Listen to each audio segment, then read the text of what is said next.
So hi everyone, welcome back to Bankits. I am Ravi. I have recently cleared IBPS CSA and SBI JA 2024-25. तो आज की जो अपना session होने वाला है, आज का वीडियो देखने के बाद आपको इंग्लिश का डर खत्म हो जाएगा। जो आज का वीडियो है मैं आपको बता दूं, जो इंग्लिश बैकग्राउंड से हैं और जो इंग्लिश बैकग्राउंड से नहीं हैं, दोनों के लिए है, दोनों देख सकते हैं। उनका जो इंग्लिश में डर रहता है, जो मार्क्स नहीं आते, जो मार्क्स कम आते हैं, उसका शॉर्ट ये स्ट्रेटजी होगा। मैं 4 पॉइंट में इस पूरे वीडियो को डिस्क्राइब करूंगा। मैं पॉइंट्स में चीज़ें बना के ले आता हूं जिससे कि आपके लिए बहुत इजी और सिंपल हो जाए वीडियो को समझना।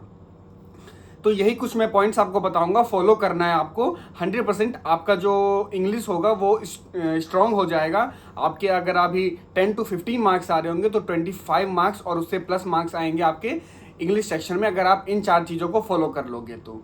ठीक है, तो स्टार्ट करते हैं।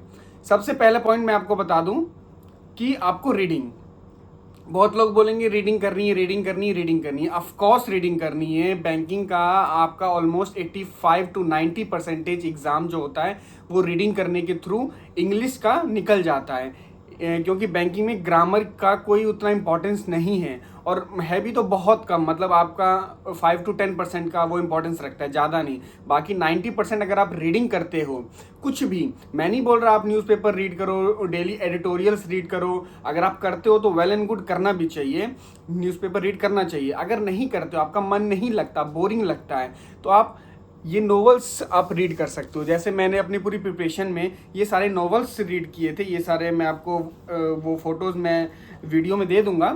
ये सारे नॉवेल्स रीड कर सकते हो। और नॉवेल्स रीड करने से होगा क्या, एक तो आपका कॉम्प्रिहेंशन स्ट्रांग होगा, क्योंकि रीडिंग कॉम्प्रिहेंशन 10 मार्क्स या 8 to 10 मार्क्स के आते हैं ये बैंकिंग एग्जाम में इंग्लिश में। तो आपका रीडिंग कॉम्प्रिहेंशन जब स्ट्रांग होगा तो आपका आरसी भी स्ट्रांग होगा और उससे आपके मार्क्स भी अच्छे खासे आप वहाँ से फैचअप कर लोगे। तो ये चीज़ रीडिंग करना है। बहुत लोग बस रीडिंग करके छोड़ देते हैं, समझते नहीं है कि रीडिंग कर रहे हैं तो उससे कुछ समझ में आ रहा है, नहीं आ रहा है, तो आपको उसकी समरी भी बनानी है लास्ट में कि मैं क्या समझा। मैंने आज 2 पेज रीड किया तो मैंने समझा क्या।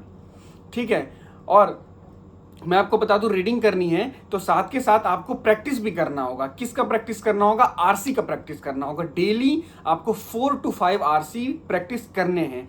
कहाँ से करोगे? गूगल पे डालोगे, बहुत सारे वेबसाइट आ जाएंगे। वो अड्डा का आ जाएगा, वो प्रैक्टिस मॉक का आ जाएगा, गाइडली का आ जाएगा, बहुत सारे मतलब वो वेबसाइट आते हैं। वहाँ से आप प्रैक्टिस कर सकते हो डेली 4 to 5। लो लेवल से लेके पूरा हाई लेवल तक जाना, देखना अपने आप को, एक्यूरेसी मेंटेन करना। ये नहीं कि चलो ये समझ में नहीं आ रहा, इसका यही होना चाहिए, यही होगा, ऐसा मत करना। मैंने भी किया था स्टार्टिंग में, लेकिन मैंने बाद में अपनी पूरी 100% एक्यूरेसी मेंटेन की इंग्लिश में। 100% तो नहीं हो पाती, 90 to 95 मैंने मेंटेन की, तो मेरे अच्छे खासे मार्क्स मेरे वहाँ से फैचअप होने लग गए। तो मैं आपको क्लियरली बताऊँ, रीडिंग करना है और साथ के साथ आरसी भी प्रैक्टिस करना है, तो आपको समझ में आएगा कि मेरा कॉम्प्रिहेंशन स्ट्रांग हो रहा है कि नहीं हो रहा है। मैं आपको बता रहा हूँ, अगर आपको क्या बोलते हैं, नॉवेल्स भी आपको पढ़ने में मन नहीं लगता, ये भी बोरिंग लगती है, तो आपको मैं क्लियर बता रहा हूँ कि आपका कोई ना कोई तो इंटरेस्ट होगा पढ़ने में। जैसे इकोनॉमिक की चीज़ें पढ़ने में आपको अच्छा लगता होगा, हिस्ट्री की चीज़ें पढ़ने में अच्छी लगती होंगी, या स्टॉक मार्केट से रिलेटेड आपको पढ़ने में अच्छा लगता होगा, या फाइनेंस से रिलेटेड आपको पढ़ने में अच्छा लगता होगा। मुझे फाइनेंस से रिलेटेड पढ़ने में बहुत अच्छा लगता था, मुझे फाइनेंस की चीज़ें जानने में बहुत अच्छा लगता था। तो मैं फाइनेंस से रिलेटेड आर्टिकल्स भी पढ़ता था और मैं नॉवेल्स भी रीड करता था और साथ के साथ में आरसी भी करता था। तो ये फर्स्ट पॉइंट है कि आपको रीड करना है। क्या रीड करना है और उसके साथ क्या प्रैक्टिस करना है वो भी मैंने बता दिया। तो ये आपके लिए बेनिफिट होगा 100% अगर आप इसको साथ के साथ करते रहोगे तो। अब सेकंड मैं आपको बताऊं, वोकैब्स कैसे स्ट्रॉन्ग होंगे। बहुत लोग बोलते हैं वर्ड पावर मेड इजी आप खरीद लो। अच्छी बुक है, नो डाउट, बहुत अच्छी बुक है, मैंने भी थोड़ी बहुत पढ़ी थी, लेकिन मुझे एक्चुअली उतना समझ में नहीं आई थी। जैसे लोग बोलते हैं कि बहुत अच्छी बुक है तो ऑफकोर्स होगी ही होगी। मैं नहीं बोलता कि वो मतलब बेकार बुक है, बहुत अच्छी बुक है, आप उससे ही पढ़ सकते हो। अगर आपको नहीं समझ में आ रही, जैसे मुझे वो समझ में नहीं आ रही थी, उसमें रूट वर्ड्स से बहुत सारे वर्ड्स बनाए जाते हैं जो कि मतलब हमें जानना चाहिए, तो मुझे वो चीज़ एक्चुअली दिमाग में फिट नहीं कर पा रही थी। तो मैं क्या करता था, किसी एजुकेटर को, इंग्लिश के एजुकेटर को पकड़ता था। वो डेली रोज़ सुबह एडिटोरियल की क्लास लेते थे, तो मैं वहाँ से एडिटोरियल भी पढ़ लेता था, वो कैप्स भी लिख लेता था, आरसी भी सॉल्व कर लेता था और सिनोनिम एंटोनिम्स भी मेरे हो जाते थे। और जो मतलब डेली मैं आपको बताऊं, जो मेरे वोकैब्स होते थे, मैं डेली वोकैब्स लिखता था। यहाँ पे जैसे मैं आपको दिखा दूं, मैंने इस पूरे कॉपी में मैंने वोकैब्स लिखे हैं। जैसे यहाँ पे आप देख सकते हो, इसके साथ 2-2, 3-3 वर्ड्स भी मैंने लिखे हैं, जिससे मेरा सिनोनिम्स भी स्ट्रांग हो जाए। तो आप भी ऐसे लिख सकते हो। किसी भी एक एजुकेटर को पकड़ो, उससे अब एडिटोरियल्स के सुबह वो क्लास होते हैं उनकी, 1 घंटे की या 45 मिनट्स की होती है। आप उनसे एडिटोरियल्स भी पढ़ लो, इंटरेस्टिंग वे में हो जाएगा, वीडियो की फॉर्मेट में, ज़्यादा आपको बोरिंग भी नहीं लगेगी। तो वो अच्छी चीज़ है। और आपका वोकैब्स भी स्ट्रांग हो जाएगा। वोकैब्स लिख लो और डेली उसको सुबह उठते ही उसको 10 मिनट रिवाइज कर लो, बस एक बार पढ़ लो तो दिमाग में बैठ जाएगा। ये हो गया आपका, क्या हो गया, आपका रीडिंग हो गया, वोकैब्स हो गया। अब थर्ड क्या आता है, ग्रामर। देखो, मैं नहीं बोल रहा हूँ कि ग्रामर करना इंपॉर्टेंट है, लेकिन मैं ये भी नहीं बोल रहा हूँ कि अगर ग्रामर छोड़ दोगे तो मतलब सही रहेगा। अगर आपके पास टाइम है तो कुछ टॉपिक्स मैं बता दे रहा हूँ। जैसे आपका प्रीपोजिशन हो गया, टेंस हो गए, नाउन प्रोनाउंस हो गया, ये कुछ टॉपिक्स हैं। आप ये कुछ टॉपिक्स अगर आप स्ट्रॉन्ग कर लेते हो अपने, तो जो एरर डिटेक्शन के जो क्वेश्चंस आते हैं, 5-6 क्वेश्चन आते हैं, उनमें से भी आप 3-4 क्वेश्चन कर ले जाओगे। नहीं तो 120 रूल्स ऑफ ग्रामर होते हैं, यूट्यूब पे वीडियो बहुत सारे, मैं आपको मतलब डिस्क्रिप्शन में लिंक शेयर कर दूंगा, तो फिर वो भी आप देख सकते हो। वो रूल्स आप लिख लेना और उसको डेली रिवाइज करते रहना और उसको प्रैक्टिस में लाना, उसके साथ क्वेश्चन प्रैक्टिस करना, ठीक है। तो ये सब करके आप ग्रामर का भी अगर आपको स्ट्रॉन्ग करना है तो कर सकते हो। बैंकिंग में ग्रामर का कोई इंपॉर्टेंस नहीं है, मिनिमम 5 to 10% इंपॉर्टेंस है। लेकिन आप वही एसएससी में स्विच करते हो तो वहाँ ग्रामर का बहुत ही ज़्यादा अच्छा खासा वेटेज है, वहाँ आपको ग्रामर पढ़नी पड़ेगी। तो अगर आप बैंकिंग एसएससी दोनों की अगर प्रिपरेशन कर रहे हो तो मैं बता दूं कि ग्रामर भी साथ के साथ लेके चलोगे तो आपके लिए वेल एंड गुड होगा। वैसे बैंकिंग के लिए भी थोड़ा बहुत ग्रामर पढ़ लेना तो कोई बुरी बात नहीं है। 5 नंबर का, 6 नंबर का वो एरर डिटेक्शन भी आता है, मेंस में भी आपके काम कर जाएगा। तो इससे आपका ग्रामर भी हो गया और आपके साथ के साथ प्रैक्टिस भी होगी, ग्रामर की भी नॉलेज हो गई।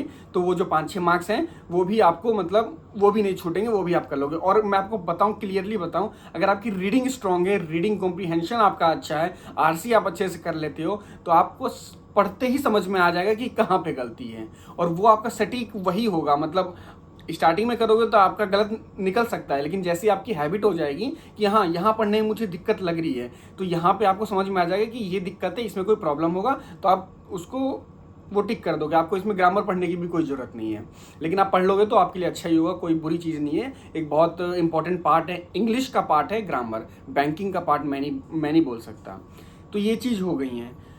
अब आते हैं लास्ट, मॉक टेस्ट और प्रैक्टिस। ये सब चीज़ तो कर लिया हमने, अपना कंटेंट तो रेडी कर लिया, लेकिन अब ब्रशअप कैसे करें। अब इस पे अब हम समझे कैसे कि हम कितने पानी में हैं और कितना ऊपर हैं, कितना हमें आता है, कितना नहीं आता है। तो आपको मैं बताऊं, ये आपको ब्रशअप करने के लिए सेक्शनल मॉक टेस्ट ले लो, किसी भी कंपनी का, बहुत सारी कंपनीज है, आप अड्डा का ले सकते हो, आप हॉलीवुड का ले सकते हो, आप गैडली का ले सकते हो, किसी भी कंपनी का ले सकते हो, आप ले लो। उस सेक्शनल मॉक लगाओ, या मतलब मॉक टेस्ट लगा रहे हो तो मॉक टेस्ट में मतलब इंग्लिश में सबसे मोस्ट इंपॉर्टेंट क्या होता है ना, बहुत लोग इंग्लिश में 30/30 करके आते हैं।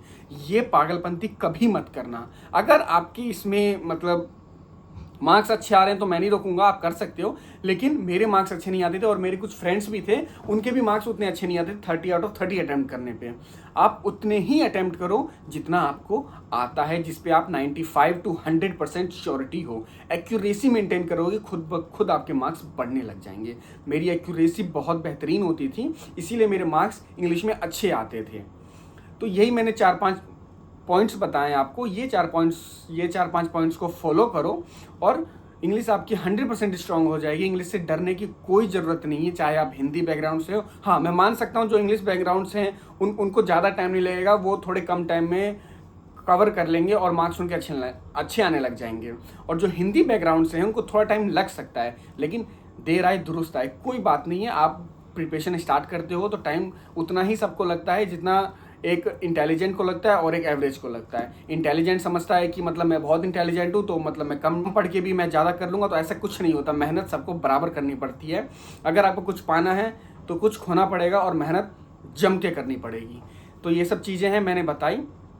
ये वीडियो शेयर करो उनके साथ जिनको इंग्लिश का खौफ रहता है, जिनको इंग्लिश से डर लगता है। तो कोई डरने की ज़रूरत नहीं है, आप पढ़ सकते हो। और बाकी जो मैंने पॉइंट्स बताए उन पे आप पॉइंट्स पे आप फॉलो करो और आपकी इंग्लिश स्ट्रांग हो जाएगी। और बाकी अगर आप चैनल पे नए हो तो जरूर सब्सक्राइब कर देना। वीडियो अच्छी लगे तो वीडियो लाइक कर देना, और कोई भी क्वेरी हो, किसी भी टॉपिक पे आपको वीडियो चाहिए, नीचे कमेंट सेक्शन में आप जरूर लिख देना कि मुझे इस टॉपिक पे चाहिए, मेरा ये स्ट्रांग नहीं है, या इस पे मुझे कुछ काम करना है, तो मुझे इस पे ये एक प्रॉपर वीडियो बना के दो। मैं 100% बना के दूंगा। आपकी कोई भी क्वेरी होगी, आपको एक रास्ता दिखाना ही मेरा काम है, आपको गाइडेंस देना ही मेरा काम है। तो कोई भी क्वेरी है नीचे आप कमेंट सेक्शन में लिख देना, और बाकी तब तक के लिए पढ़ाई करते रहो। ठीक है।